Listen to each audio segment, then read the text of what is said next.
आणि मालवणमधला छत्रपती शिवरायांचा पुतळा कोसळल्याची दुर्दैवी घटना घडली, तर दुसरीकडे शिवरायांचा आणखी एक पुतळा अडगळीत धूळ खात पडल्याचं समोर आलंय। 2018 मध्ये मध्य रेल्वे आणि केंद्र सरकारनं सीएसएमटी स्थानक परिसरात छत्रपती शिवरायांचा अश्वारूढ पुतळा उभारण्याचा निर्णय घेतला।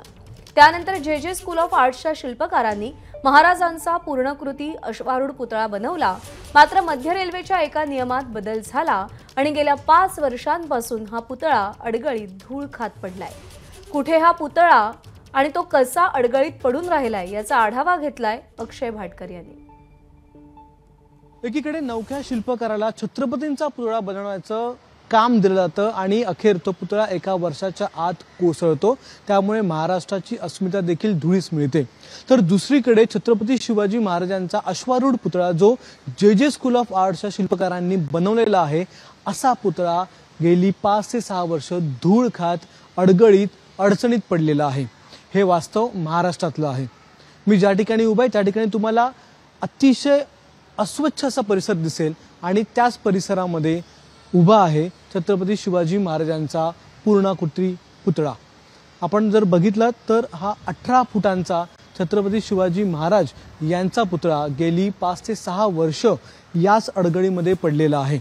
हा पुतळा 18 फुटांचा असून तो अश्वारूढ आहे।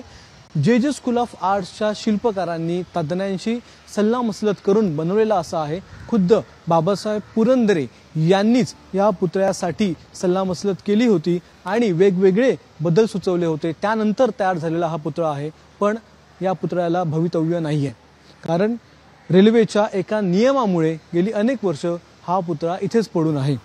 छत्रपतींचा मालवणातला पुतळा पडला म्हणून पंतप्रधान नरेंद्र मोदी हे मुंबईत येतात आणि मुंबईत येऊन ते महाराष्ट्राच्या जनतेची माफी मागतात।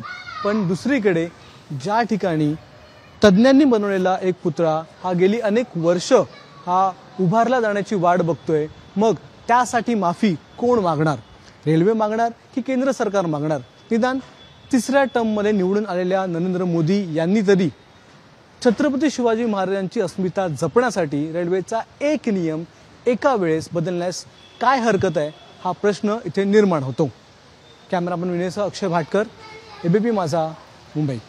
विटी स्टेशन पासून पुढे आपला गेटवे ऑफ इंडियाचा जो पुतळा आहे त्याच्याशी साधर्म्य साधणारा पुतळा नसावा, थोडीशी ॲक्शन काहीतरी वेगळी तुम्ही करावी असं त्यांनी आम्हाला एक सजेशन दिलं होतं। त्या अनुषंगाने आम्ही ते एक वेगळं शिल्प तयार करण्याचा प्रयत्न केला होता। त्यांना परत ते शिल्प दाखवण्यात आलं आणि त्यांना त्याचा प्रचंड आनंद झाला होता की काहीतरी वेगळ्या धाटणीचं शिल्प आपल्याला बघायला मिळेल आणि त्यांनी केलेलं मार्गदर्शन ह्याच्यावरच आम्ही फॉलोअप ठेवून त्या पुतळ्याचं काम चालू केलं। परंतु ते दुर्दैवाने काही झालं नाही आणि तो पुतळा तसाच वाडी बंदरच्या रेल्वे स्थानक जे आहेत यार्डमधले, त्या यार्डमध्ये तो पुतळा अजून तसाच त्याच अवस्थेत उभा आहे। परंतु आपलं नाव त्या पुतळ्याच्या माध्यमातून तिथे कायम राहील, महाराजांच्या चरणी आपलं नाव कायम राहील, ही एक इच्छा प्रत्येक शिल्पकाराची असते। परंतु दुर्दैवाने ते अजूनही काम लागलेलं नाहीये। एबीपी माझा, उघडा डोळे बघा नीट।